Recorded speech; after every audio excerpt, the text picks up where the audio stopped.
All right. Hello, everyone. My name is Mike Ruff from Becker Pumps Corporation. We're at IWF, and today I just want to touch over some of the maintenance points on our VTLF line. So this pump here, you'll see some things maybe you do or don't have. We have some additional accessories. If you don't have those and that's an interest to you, what these are, just contact us. They do benefit the pump completely. But for maintenance, today we're going to talk about filtration. So we have a knockout filter in front as a polycarbonate housing. They're super easy to remove, but it gives you a visual of any debris that collects inside. So this is a good representation of how much debris can end up in here, and it can fill fully before you need to remove it. On top of the policing filter, we have an integrated filter that comes standard on all of our pumps, and this filter can do both the main line or the relief air. It's actually doing the relief air regardless. To get inside, it's super easy. There's 4 of these black hand knobs. All we do is take those off. Once you remove the polycarbonate enclosure, it's very durable, sturdy. You'll see that there's a large 2-micron air filter inside. So you always want to make sure this one's nice and clean. You can blow it out frequently, but you do want to exchange these if they become too overloaded. The pump itself, you'll see there's 2 muffler stacks on top. This stack here closest to your intake is the relief air. So when this pump's under full vacuum, this valve right here will open up. It draws cool air in to sweep the heat out. So it does not overheat. You don't have thermal expansion inside, causing a complete failure. This little hockey puck looking device here is our cyclonic filter. There's no cartridge inside. It's just a fan that spins. This fan, when it's spinning, because the relief valve is drawing, it does eject any debris that could be pulled in directly down away from the internal air filter. Inside of this chamber, you'll see that there are 2 push fittings here. This is where you would then grease your pump. Every pump comes standard with one of our push guns.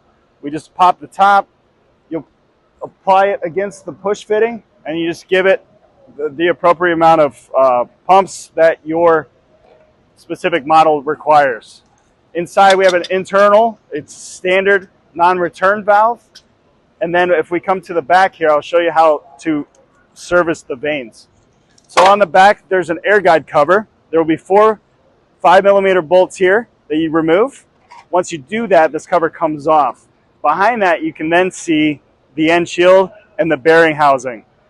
There will be a series of hex head bolts here that you remove, and you'll take 2 of the screws that you remove from the air guide cover, and you'll see that there's some threaded holes here. When you put those in, it would then freeze the end shield away. Then you can inspect the B-side bearing, see if there's damage or if the grease needs to be reapplied. Look for any signs of contact here. There will be black marks on here. That's perfectly normal. That is the vane dust. So the vanes themselves, this is what creates the vacuum. The vane is a carbon resin composite. It's a special blend that we've designed specific for our pump. It prevents it from, it lubricates the pump so we don't have to use oil. It's almost a carbon.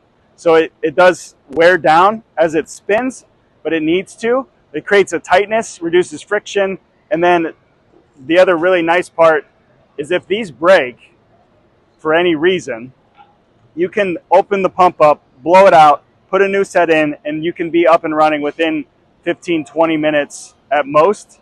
And your downtime is significantly reduced. So when we take the vanes out, you'll see one side of them is beveled.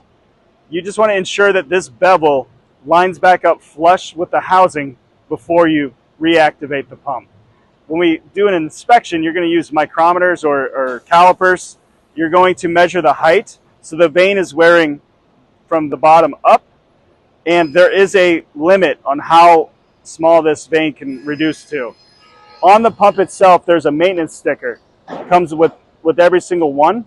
You'll want to find your model on here, and it match directly to the millimeter length that this is allowed to wear to. Once you determine I need to exchange, put the new set in, make sure everything lines back up properly, the bevel is facing the housing, then you'll reassemble everything. When we put the end shield back on, you'll note that there's 2 guide pins. You want to make sure those line back up in the holes that they originally came out of. Once they're secure, you can tighten it back down.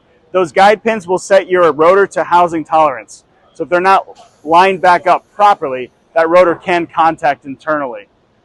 Outside of that, you just want to blow off any debris, put everything back together, and you're completely done. Service is very simple on these pumps, and you want to look at the proper PM schedule of your model to match how frequently you need to do this. And that is it.